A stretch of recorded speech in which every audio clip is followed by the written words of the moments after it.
meus olhos não podiam ver. Tua mão segura me ajudou a andar. Quando eu não tinha mais amor no peito, teu amor me ajudou a amar. Quando os meus sonhos vi desmoronar, me trouxeste outros para recomeçar. Quando esqueci que era alguém na vida, teu amor veio me relembrar. E Deus me ama, que eu não estou só, que Deus cuida de mim quando fala pela tua voz e me diz coragem.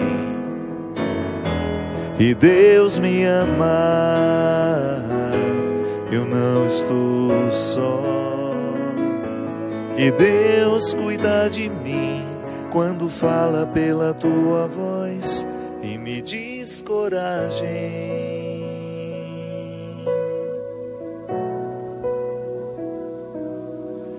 Tens o dom de ouvir segredos, mesmo se me calo, e se falo me escutas, queres compreender.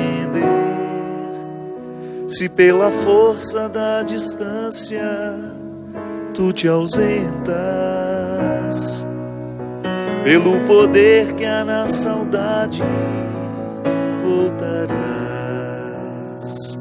Quando a solidão doeu em mim, quando o meu passado não passou por mim, quando eu não soube compreender a vida, tu vieste compreender por mim.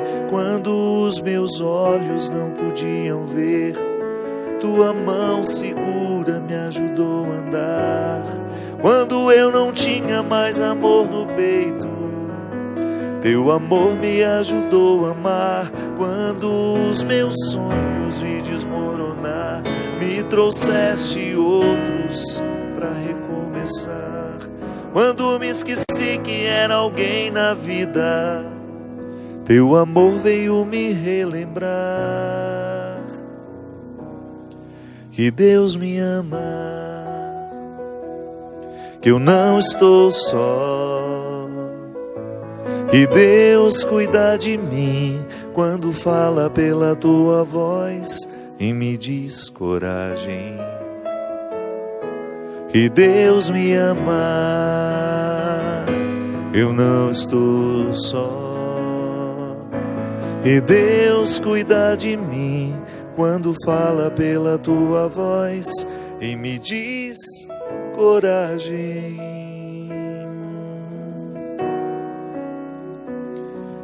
Coragem. Muito boa noite, é com muita alegria que nós começamos mais um programa Direção Espiritual. Eu tenho pensado muito sobre essa oportunidade que a gente tem de demonstrar o nosso cristianismo sendo amigo. Mesmo porque um bom amigo é o resultado de uma boa formação humana.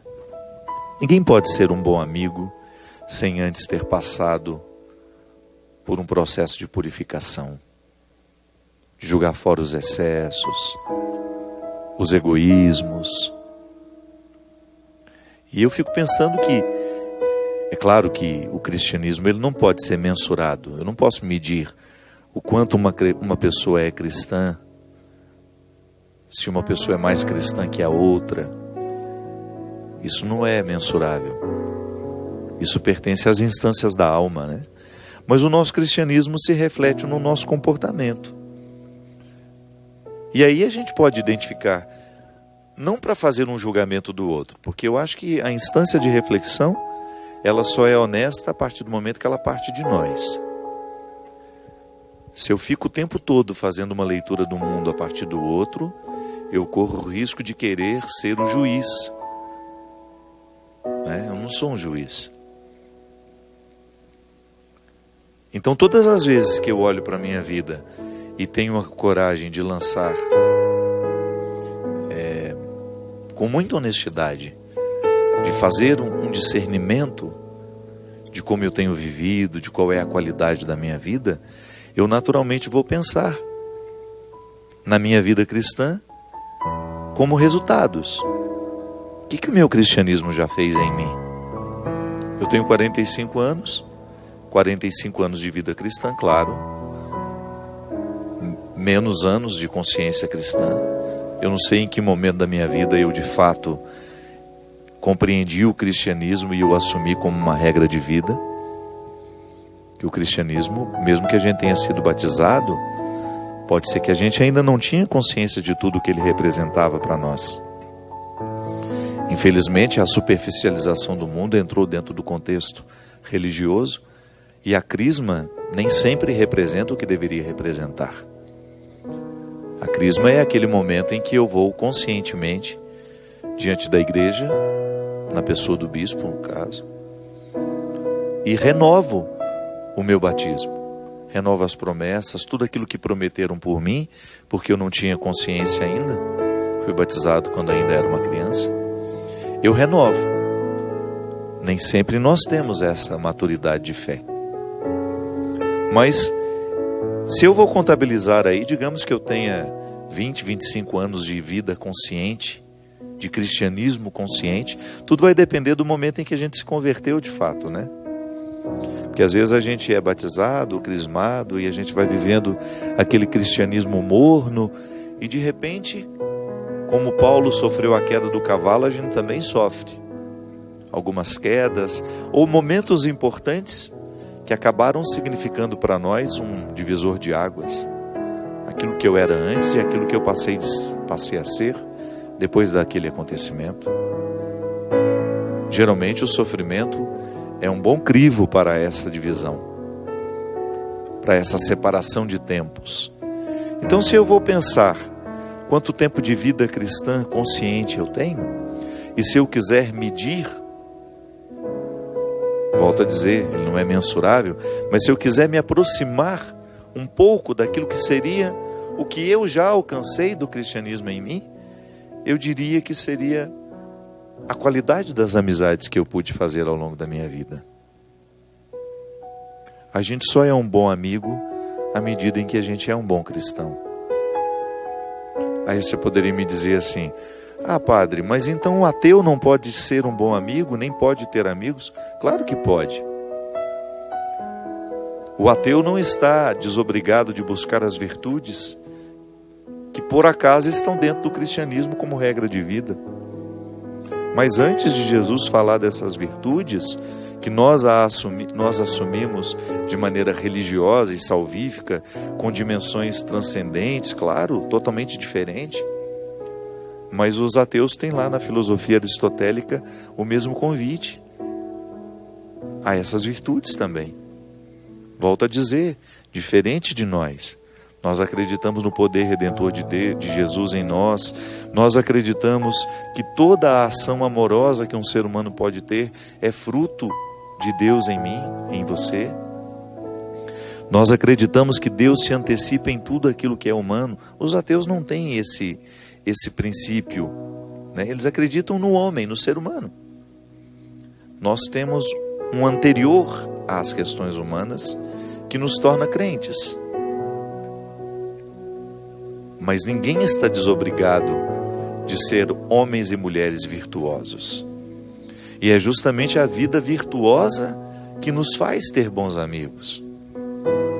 Você pode observar, se você tem bons amigos, é porque você é bom amigo também. E eu estou falando de fidelidade, eu não estou falando de conhecidos.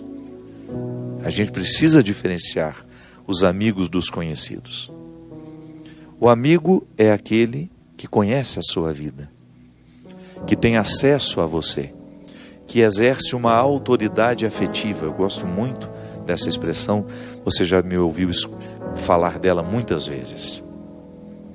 A autoridade afetiva, ela se estabelece toda vez que há uma confiança.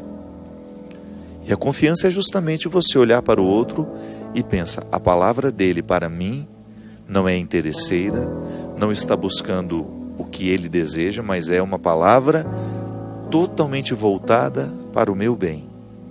Uma palavra que quer me fazer ser melhor. É claro que se eu estou movido pelos meus egoísmos, pelos meus ciúmes, pelas minhas arrogâncias, prepotências, eu posso muito bem fingir ser um amigo e então coagir o outro a fazer aquilo que eu quero que ele faça. Mas isso o tempo desconstrói. Ninguém consegue ficar oculto muito tempo nos seus egoísmos, nos seus ciúmes. Um dia a máscara cai. E aí você percebe que aquele amor não era sincero, que aquela doação era interesseira. Agora, quando você percebe que essa fidelidade se estabeleceu, é porque nós estamos presenciando os frutos do cristianismo ali na prática. E quando eu falo de amizade, eu falo destino de todo sentimento. Com o tempo, o pai vai ficando amigo do filho, o filho vai ficando amigo do pai, porque vai passando aquela fase em que o pai precisa ter aquela autoridade como pai. Depois que eles se tornam adultos, fica diferente o sentimento, fica diferente a relação. É por isso que nós não podemos admitir que uma mãe queira ser mãe do filho dela da mesma forma a vida inteira. Não. Chega um momento em que o filho vai assumindo uma autonomia, ele se casa, ele constitui uma família, e a mãe desfruta do direito, que isso é bom, por isso que a gente chama de direito, de ter um relacionamento de amizade com o próprio filho. Não é que deixou de ser mãe. O papel está estabelecido para o resto da vida. Agora, as funções ficam diferentes. O modo de exercer o papel vai sendo modificado com o tempo. Isso é amizade. É aquele vínculo duradouro que nos dá condições de crescer a partir dele. Porque o bom amigo sempre tem uma palavra que nos faz crescer. E sempre que falamos bom amigo, nós pensamos nos dois movimentos da amizade. Aquilo que eu ofereço e aquilo que eu recebo. Então, se sou um bom amigo, naturalmente terei bons amigos. É assim que funciona a vida.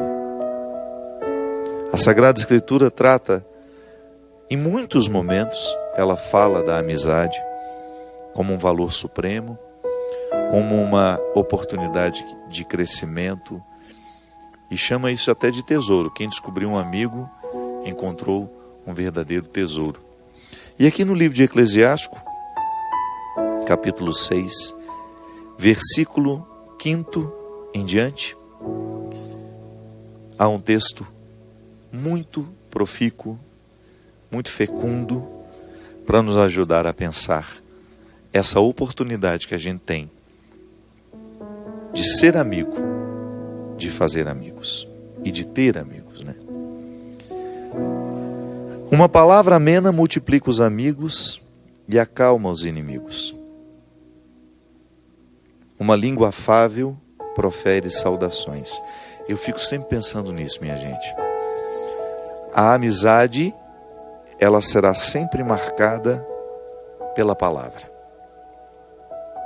O que nos torna amigos uns dos outros passa também pela palavra. A confiança passa pela palavra. A fidelidade passa pela palavra. A verdade passa pela palavra. E é por isso que nós precisamos tomar muito cuidado com o que a gente diz, com o que a gente escreve. Toda vez que eu tenho acesso à vida do outro, eu preciso pensar muito. Como é que eu vou chegar? Com que palavra eu vou chegar? Eu sei que nós estamos numa época em que nós temos muito acesso a todo mundo. Você entra lá nas redes sociais e você manda recados, você fala com 1000 pessoas. E isso está retirando de nós até algumas regras da educação. Às vezes a gente diz o que não deveria dizer, às vezes a gente se sente mais íntimo do que deveria se sentir. Às vezes nós usamos a nossa palavra de maneira muito banal. ter respeito pelo que você escreve. Isso pode ferir alguém, ou pode ser invasivo. Por isso que a Sagrada Escritura diz aqui que a língua afável, ela profere saudações. O que é saudar? É reverenciar. A reverência que nós fazemos ao outro através da palavra afável, da palavra que acolhe, da palavra que respeita.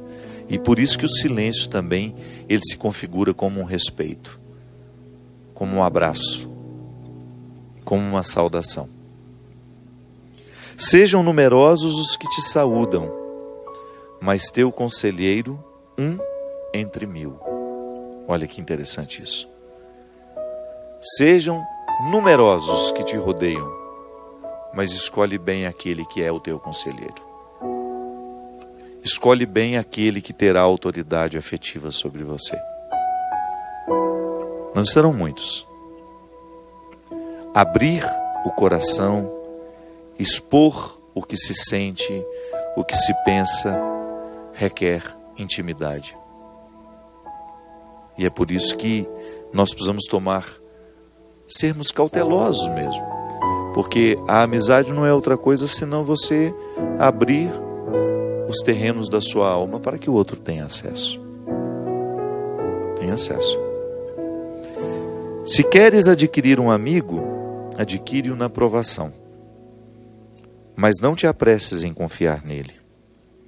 Porque há amigo de ocasião que não preserva no dia da desgraça. Desculpa. Não, é isso mesmo. Persevera. Que não persevera no dia da desgraça. Há amigo que passa a inimigo e que revela as desavenças contigo. Há amigo que é companheiro de mesa, mas que não persevera no dia da necessidade. Isso aí você sabe de cor, né? Nós estamos já muito experientes em perceber as pessoas interesseiras que lhe querem no momento do seu sucesso, da sua realização, e que depois não faz muita questão de estar no momento em que você não tem todo aquele reconhecimento que tinha antes, não tem todo aquele dinheiro que tinha antes. É por isso que é bom a gente olhar para os amigos que a gente fez ao longo da vida e identificar quantos perseveraram. Eu, por exemplo, tenho muitos novos amigos. Muita gente que entrou no... Claro, eu viajo muito, eu encontro muita gente e eu tenho facilidade de estabelecer vínculos. Agora, eu tenho a graça de ter os amigos antigos, que são aqueles que frequentam a minha casa, a minha vida, com quem eu falo regularmente, que são de 20, 30 anos. Você também tem, tenho certeza disso. A galeria dos amigos irrenunciáveis, que você não troca por novos. Amigo, essa confiança estabelecida, você não encontra em todo lugar e a todo tempo. Quando fores bem-sucedido, ele será como teu igual, e sem cerimônia dará ordens a teus criados. Mas se fores humilhado, ele estará contra ti, e se esconderá de tua presença. Afasta-te dos teus inimigos, e toma cuidado com os amigos. Amigo fiel é poderosa proteção. Eu acredito mesmo nisso. Deus nos protege através dos nossos amigos. Quantas vezes na nossa história nós nos livramos de situações destruidoras porque ouvimos a palavra de um amigo fiel. Ouvimos aquele conselho que nos abriu os olhos, que nos fez ficar atentos ao poder destruidor que aquela situação poderia ter sobre nós. Aquele amigo que nos chama a atenção para a prudência que nós precisamos ter para viver bem. Até aquele amigo que muda o nosso cuidado com o corpo. Eu sei que às vezes a gente estabelece alguns amigos assim, na academia, e como eu fiz bons amigos dentro da academia, que me motivavam ao cuidado comigo. estão internalizados até hoje em mim. Amigos que eu até já não encontro mais com a mesma frequência de antes. Mas um dia entraram na minha história e me ajudaram a desenvolver hábitos saudáveis. Nunca mais a gente esquece. Nunca mais a gente esquece. E Deus nos protege através dessas pessoas. Porque se uma pessoa teve influência sobre mim para mudar em mim algo que era nocivo, Deus me protegeu através dele. Aquela sua nutricionista que muda de maneira positiva os seus hábitos, ela está representando o cuidado de Deus na sua vida, com o estudo dela, com a ciência própria que ela escolheu. Tão interessante, né, a gente pensar em todos esses desdobramentos do ser religioso, de como o nosso cristianismo pode ser frutuoso na vida do outro assim. Eu, com a minha profissão, se sou médico, ter a oportunidade de oferecer o conhecimento que eu adquiri na faculdade, ainda que eu cobre por isso, porque é meu meio de vida. Mas não é só o dinheiro, porque o médico também tem que sobreviver, ele tem as necessidades dele. Não é só o dinheiro, é a satisfação de tornar-se um amigo do paciente. Eu não estou dizendo de amigo, de sair, de ir para... Não, estou falando desse sentimento que nos faz querer o bem do outro. Que nos faz ter a oportunidade de proteger o outro de alguma realidade que possa lhe fazer mal. Então você tem aquele amigo que frequenta a sua casa, que participa da sua intimidade, que viaja com você, que você escolhe para fazer férias, que você escolhe para descansar, que você fala regularmente pelo telefone, são os amigos da proximidade. Mas você também tem as pessoas amigáveis, aqueles relacionamentos que são frutuosos pelo bem que elas trazem a você. Então, eu passei por uma consulta, um médico descobriu minha enfermidade, me medicou, me mandou para casa muito melhor do que quando eu cheguei lá. Porque eu já cheguei em casa com os remédios certos. O conhecimento dele se tornou meu amigo naquela hora. Porque se ele quisesse me matar, ele poderia. É só ele me diagnosticar de maneira errada. É só ele negligenciar as minhas necessidades. Me dar um remédio errado. Como a gente viu outro dia, né? Aquela máfia em Brasília e no Rio Grande do Sul, uma coisa assustadora, desumana ao extremo, que a gente chega, meu Deus, como é que um ser humano é capaz de fazer isso com o outro? Você vai consultar-se com um ortopedista, de repente você tem um problema leve, uma coisa simples que resolveria com uma fisioterapia. Ele, por interesses financeiros, em parceria com as empresas de próteses, disso, de aquilo, vai lhe recomendar uma cirurgia, vai falsificar documentos, ou vai te levar para uma mesa de cirurgia e lá inventar procedimentos sem você ter necessidade deles. O médico não foi amigo do paciente nessa hora. Ele não quis o bem, ele não honrou aquilo que no dia da formatura dele, ele prometeu. Uma crueldade sem tamanho. Uma senhora foi numa reportagem, acho que foi no Fantástico que passou isso. Uma senhora que não tinha nada na perna e de repente eles colocaram uma prótese na senhora, sem necessidade, e deixou essa mulher sequelada para o resto da vida. Porque os resultados da cirurgia foram todos errados. Imagina isso. Então, o cuidado do outro, até quando me oferece o conhecimento. Um médico virtuoso. Não precisa ser cristão. Se ele já for virtuoso, já é confiável. Agora, se ele é cristão, já está na mesma perspectiva que nós, comungamos da mesma fé, falamos a mesma língua, Mas basta ele ser virtuoso. Basta ser ele um amigo da humanidade. Um amigo do conhecimento, da verdade, da justiça, da honestidade. Em tempos de eleições, né? Ser religioso não é garantia de nada. Pode muito bem ser um pastor, ser um padre, ser um membro da igreja e ficar usando do contexto religioso para se eleger e lá nos bastidores da política ser um desonesto. Buscar os próprios interesses. Precisa ser virtuoso, ponto final. Precisa ser um amante das virtudes, um amante da justiça, um amigo da verdade. E naturalmente nós vamos ter os benefícios daquela virtude, daquele ser humano virtuoso. Amigo fiel é poderosa proteção. Quem o encontrou, encontrou um tesouro. Ao amigo fiel não há nada que se compare, pois nada equivale ao bem que ele é. Amigo fiel é bálsamo de vida. Os que temem o Senhor vão encontrá-lo.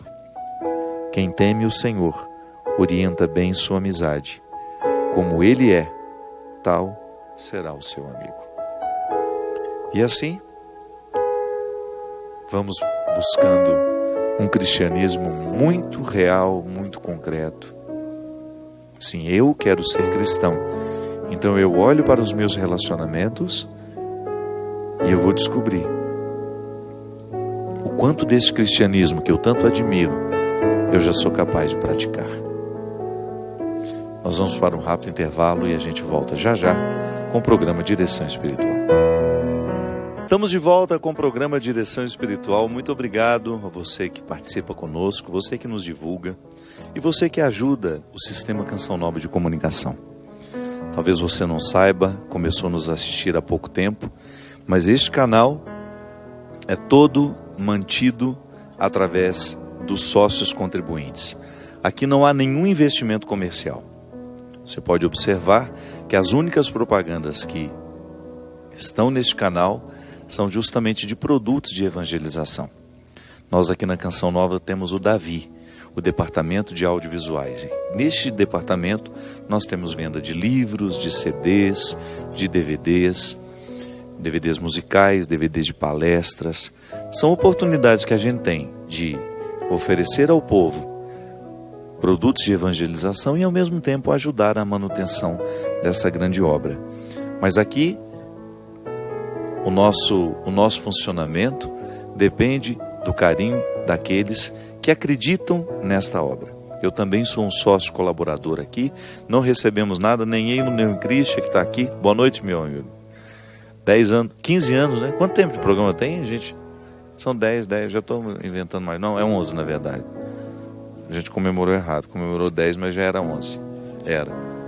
Já são 11 anos aqui de dedicação a esse trabalho, porque nós acreditamos em tudo aquilo que a Canção Nova provoca no coração das pessoas. Vocês não fazem ideia do que eu vejo pelo Brasil afora, de quantos testemunhos. Olha, a maioria disso aqui não é pedido de aconselhamento, é testemunho, é gente agradecendo tudo aquilo que a Canção Nova já realizou na vida das pessoas. 24 horas de programação para fazer o bem. 24 horas de uma programação amiga, poderíamos dizer. Nada, absolutamente nada aqui neste canal é para prejudicar a família, as pessoas, prejudicar as mentalidades que nos assistem. Não. Sempre querendo colocar Deus no coração das pessoas. Se você se sente motivado a conhecer um pouco mais deste trabalho, ligue para o telefone que aparece na sua tela aí, 0 operadora 12 31 86 26 00. Você também pode, através desse telefone, adquirir os produtos. Tem livros, tem CDs, tem palestras. Se você quiser, por exemplo, ter acesso a mais de 100 palestras que eu já fiz por aqui, acho que já tem quase umas 200, não já, Cidinha? Você que acompanha, umas 200 palestras feitas por mim aqui, com temas variados.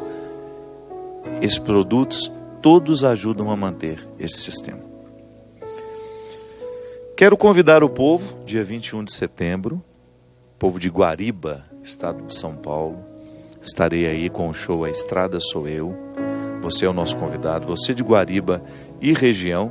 Guariba me parece que pertence à diocese do meu querido bispo, Dom Wilson, é daquela região de lá, Jaboticabal, né? O povo aí da região, todo mundo convidado para estar conosco em Guariba no dia 21 de setembro. No dia 23 eu estarei em Curitiba, no dia 24 em Joinville e no dia 25 em Niterói. Se você entrar no site www.fabiodemelo.com.br, vou pedir às meninas para colocarem aí no GC. Você que é dessas regiões que eu falei, Guariba, São Paulo, Curitiba, Joinville e Niterói, vocês podem entrar lá na agenda do site e vocês têm as informações mais precisas dos horários, dos locais e inclusive com telefones de contato para que vocês possam obter maiores informações a respeito dos shows.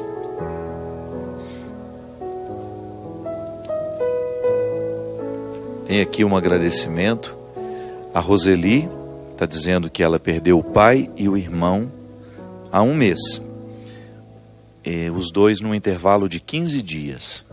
Imagina que sofrimento, minha gente. E ela está dizendo aqui, no bilhetinho que ela nos mandou, que apesar das dores, dos sofrimentos que estão enfrentando, né, ela e a família, o programa Direção Espiritual tem ajudado muito.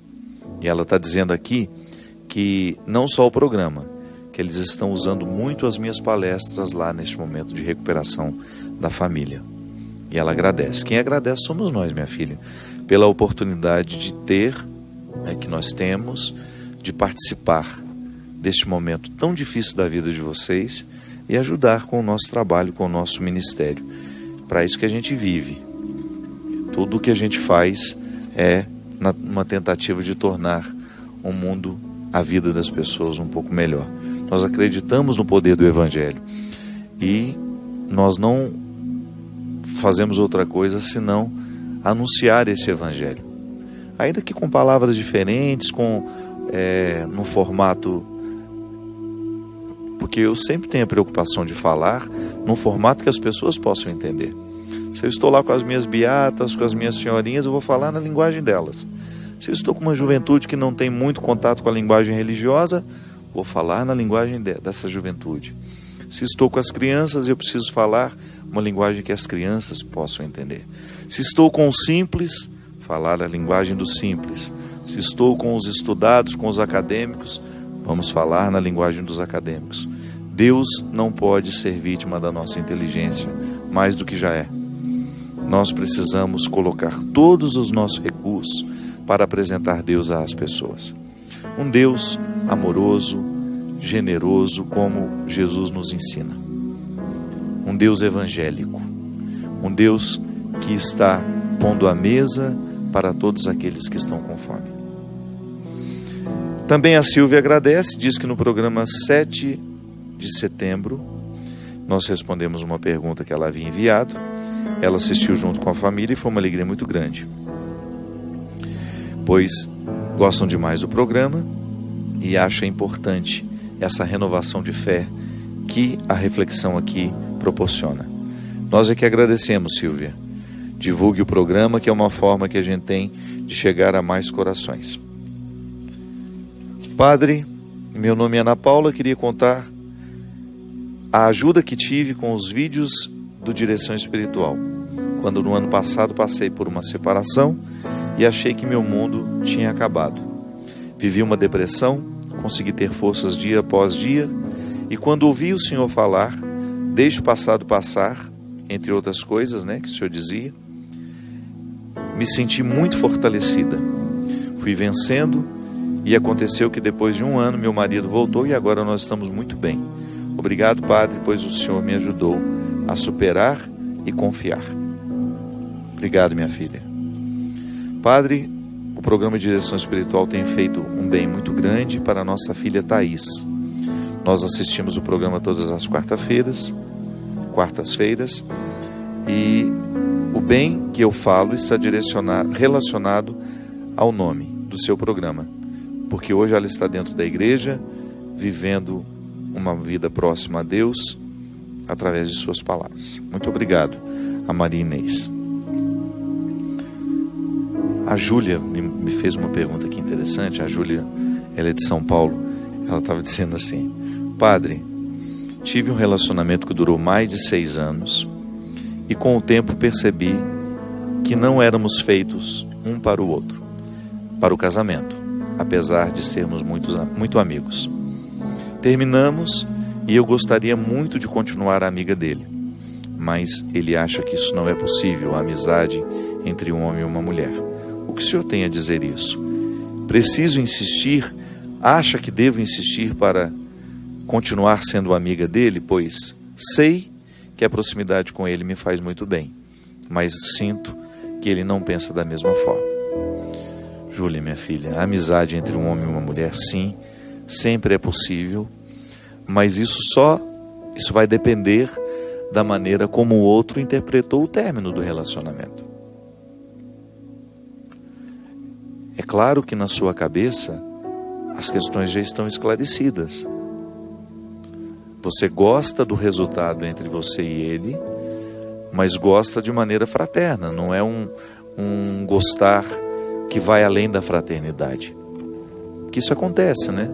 Um casal pode se dar muito bem, pode ser muito amigo, companheiro, mas não existe aquele elan, aquele vínculo, poderia dizer assim, aquele vínculo que passe pelo desejo sexual, pela atração física, que é absolutamente necessário para o casamento. Você não pode desconsiderar isso. Pode ser que na cabeça dele seja difícil ser seu amigo, né? Ser um amigo seu, porque ele ainda não resolveu esse conflito. Pode ser que ele te deseje a partir de pulsões, né, de impulsos que não sejam apenas fraternos. Então você precisa respeitar isso nele. E às vezes a continuidade de uma amizade depois do namoro terminado, ela fica difícil por isso. Nem sempre as partes sentem da mesma forma. Nem sempre nós temos o mesmo ponto de vista. Imagina, será sempre assim. O encontro de duas pessoas vai provocar duas percepções. É tão interessante isso, né? O que eu gosto no outro é aquilo que sobra do nosso encontro. É o que nós provocamos quando nós estamos juntos. A amizade, ela funciona assim. Eu gosto do que provocamos quando estamos juntos. E é tão fácil de perceber, porque quando você está com uma determinada pessoa, você provoca com ela. Martin Buber dizia que é uma outra terceira pessoa, com existência própria, né? O encontro entre duas gera de maneira espiritual, de maneira não material, claro, mas muito perceptível por essa pessoa que a gente se apaixona, ou por essa pessoa que a gente tem implicância, antipatia. É o que sobra do nosso encontro. Agora, de repente, se chega uma terceira pessoa, já modifica, né? Naturalmente somos modificados quando existe uma terceira pessoa no meio de nós, porque já não somos apenas aquilo que somos quando estamos a dois. Você, quando você está com um filho, sozinho com ele, gera uma terceira pessoa, vocês dois. Se o marido chega, já modificou o resultado deste encontro. Então, por isso que às vezes é tão difícil, depois que um namoro deixa de ser namoro, ele continuar sendo amizade. Porque vai depender muito da maneira como nós interpretamos essa terceira pessoa que nasce do nosso encontro. Agora, a regra é interessante para a gente entender a vida afetiva. Por que eu tenho tanta dificuldade com aquela pessoa? É o resultado nosso. O encontro gera um resultado humano, existencial. Por que eu gosto tanto de estar com aquela pessoa? Por causa daquilo que ela provoca em mim quando ela me encontra. Existem pessoas que conseguem extrair de nós o que as outras não conseguem. Eu estou passando por uma experiência muito interessante, que é de ser biografado. O biógrafo, que é o repórter Rodrigo Alvarez, aliás, eu me sinto extremamente honrado de ser biografado por um homem da grandeza do Rodrigo, do ponto de vista profissional, do ponto de vista humano, um ser humano extremamente capacitado, sensível. Rodrigo atualmente é correspondente da Rede Globo em Berlim, mas eu o conheci em Jerusalém, durante o Pentecostes do ano passado. E eu me lembro que eu fui dar uma entrevista para o Rodrigo, e antes da entrevista, fui até o Gilberto, da Obra de Maria. Pelo amor de Deus, conversa com o Rodrigo ali, que ele precisa depois fazer uma reportagem, e a gente acha que você, o senhor e o padre Reginaldo Manzotti é que deveriam conversar com ele. Aí tudo bem, ficamos ali batendo um papinho antes da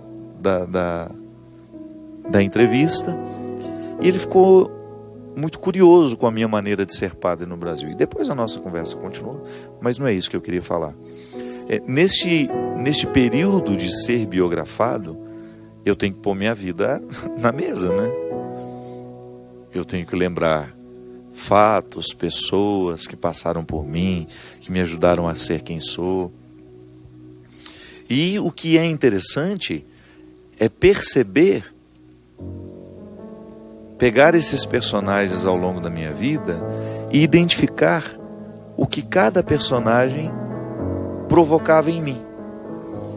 E foi muito interessante identificar algumas pessoas do passado, algumas que já morreram inclusive, que são absolutamente responsáveis pela minha maneira de ser hoje. Eu já estava esquecido disso. Foi só no ato de contar a história, de ter que revirar esse passado para que o Rodrigo entendesse a minha vida e pudesse escrevê-la, é que eu fui tomando consciência da importância dessas pessoas na configuração do meu caráter. Elas arrancaram de mim sentimentos, posicionamentos, pensamentos, posturas que as outras não arrancaram. O resultado do outro em mim. Aquilo que nós provocamos quando estamos juntos. Você se casou assim. Se você investigou bem seu marido, se não foi na pressa, você se casou justamente porque você se apaixonou pelo que sobrava entre você e ele quando vocês estavam juntos. Era bom o resultado humano que você experimentava quando você estava a sós com ele. E é por isso que o amor tem de ser renovado depois, porque à medida que chega um filho na família, modifica a maneira como vocês dois eram um para o outro. Terão de adaptar o amor. Da mesma forma, quando alguém é arrancado. Por exemplo, um casal que perde um filho de acidente, uma doença. As estatísticas dizem que muitos casais, depois de enfrentarem a perda de um filho, passam pelo processo da separação. Sabe por quê? A psicologia explica, é muito simples. Porque a maneira de sentir e interpretar a ausência do filho é diferente no homem e é diferente na mulher. E às vezes não há entendimento, não há uma compreensão dessa diferença. Então, ou a mãe acha que o pai não está ligando para a perda, ou o contrário. Tudo vai depender da intensidade com que essa perda é sentida no coração de cada um. Não é interessante isso? Então, quando alguém chega, a relação dos dois é modificada. Mas também quando alguém é arrancado, a relação é modificada. É o que o outro provoca em nós. Então, Júlia, terá de investigar se essa, que para você é uma possibilidade de ser amigo dele, até mesmo uma necessidade, porque você gosta do resultado de quando você está com ele como amiga, mas não gosta do resultado, como você está com ele quando namorada. Pode ser que na perspectiva dele ainda não seja possível essa amizade. São os mistérios do nosso sentimento, minha gente. O ser humano é muito misterioso, é muito enigmático. Né, minha Bia querida? Minha produtora querida. Ela está ali no fundo dizendo: é verdade, Padre. Como se estivesse sentindo profundamente o que eu estou dizendo. O ser humano é misterioso. É por isso que, gente, nós temos que frear muito a nossa língua para fazer julgamentos precipitados, para chegar a conclusões precipitadas. Nós somos puro mistério. A gente precisa muito mais se observar. É a observação que vai dando a gente condições, habilidade para lidar com o outro, para ser pai dele, para ser mãe, para ser irmão. É assim. Sem essa observação, a gente não chega nem a saber o que o outro provocava em nós. E você sabe que quando a gente tem essa sabedoria, esse pensamento um pouco mais profundo, a gente começa a entender até o porquê que a gente tem implicância daquela pessoa. Porque é natural, não tem como evitar. Algumas pessoas a gente é mais simpático, outras menos. Eu sei que algumas pessoas querem que eu não sinta isso porque eu sou padre. Me desculpe, não é assim que funciona. Eu não tenho direito de desprezar ninguém, não tenho direito de tratar ninguém mal da mesma maneira como você não tem. Não é porque eu sou padre. Não é porque eu sou um menino educado pela dona Ana. Agora, o meu sentimento de querer proximidade com esse ou com aquele, me desculpe. Isso é humano. Eu não tenho o direito de negligenciar a minha oportunidade de ser padre na vida de alguém. Mas eu tenho o direito, sim, de eleger os que participarão da minha intimidade. Não é porque eu sou padre que eu perdi esse direito, não é não. E é uma questão também de educação do outro e de maturidade entender isso. Nossa, eu gosto muito dele, mas nós não somos amigos da maneira como eu queria. Porque há limites. Não estou falando de mim mais não, viu? Estou falando de você com os seus relacionamentos. Que às vezes você insiste com o outro e desconsidera que aquilo que você provoca nele não é bom, não é satisfatório para ele. Pode ser que eu seja muito pessimista, né? Ou então que eu tenha um espírito de vítima, e aí quando eu me aproximo do outro que já teve isso também e que teve a possibilidade de vencer isso, aí ele enxerga em mim aquilo que ele não gosta dele, aí ele tem dificuldade comigo. É assim que funciona. Eu, por exemplo, quando eu começo a identificar as minhas dificuldades com este ou com aquele ser humano, eu inevitavelmente descubro aquilo que foi difícil em mim. O vitimismo, por exemplo, é difícil para mim, de conviver com uma pessoa que tem espírito de vítima, que tudo ela acha que a gente falou para magoar, que tudo ela é a pior, é a última da lista. Nossa, meu Deus do céu. Por quê? Porque eu também já tive isso. E graças a Deus superei. Então toda vez que alguém se aproxima de mim com esses sentimentos, eu tenho uma sensação que ela está trazendo o cadáver que eu já sepultei. E eu não quero velar mais esse cadáver. Eu quero ter o direito de não conviver com os cadáveres que eu já sepultei. E se o outro insiste em não sepultar os seus cadáveres, o problema não é meu. Quanta coisa dentro da nossa casa ou dentro do nosso círculo de amigos seria resolvida se a gente tivesse a coragem de dizer: olha, o defunto é seu, vai lá sepultar, não é meu não. Não é, Cristian? Vai enterrar esse defunto que ele não é meu. Vai reciclar esse lixo porque ele é seu, não é meu. E aí o outro faz aquele estardalhaço, chama você de injusto, chama de você de seletivo, chama você de aborrecido, diz daqui, faz parte da necessidade que a pessoa tem de fazer o seu showzinho, de chamar a atenção, por ser a pobrezinha necessitada de afeto, disso, daquilo. Isso é diabólico. Isso não edifica ninguém. Nunca vi uma pessoa ficar mais grandiosa, mais feliz, alimentando esse tipo de comportamento. Mas sempre tem alguém que bate palma para o maluco dançar.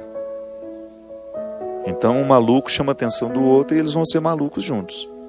Agora, quando nós queremos essa sanidade espiritual, essa sanidade afetiva, a gente vai fincando o pé no território e dizer, olha, a partir daqui não passe. Até aqui você é bem-vindo. Depois disso, não mais. O território é sagrado. É direito meu estabelecer isso. É direito seu. Então, Júlia, pode ser que, enquanto você insiste naquilo que para você já está resolvido, seu namorado, ex-namorado, ainda não conseguiu resolver.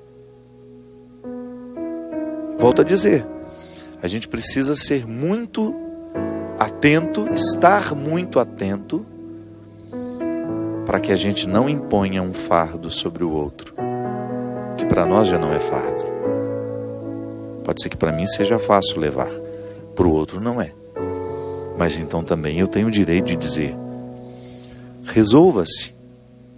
E depois pode ser que o nosso encontro mais, daqui 10, 20 anos, ele seja mais leve, ele seja mais satisfatório.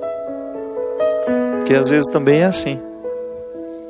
Às vezes você insiste em resolver situações ou estabelecer vínculos que não são para agora. O tempo vai mostrando para nós o que é importante. E a gente vai vivendo aquela sabedoria bíblica de separar o joio do trigo. Da mesma maneira como nós separamos conhecidos de amigos. Uma coisa é certa, Deus é nosso amigo e não quer nos ter como conhecidos, quer nos ter como verdadeiros amigos.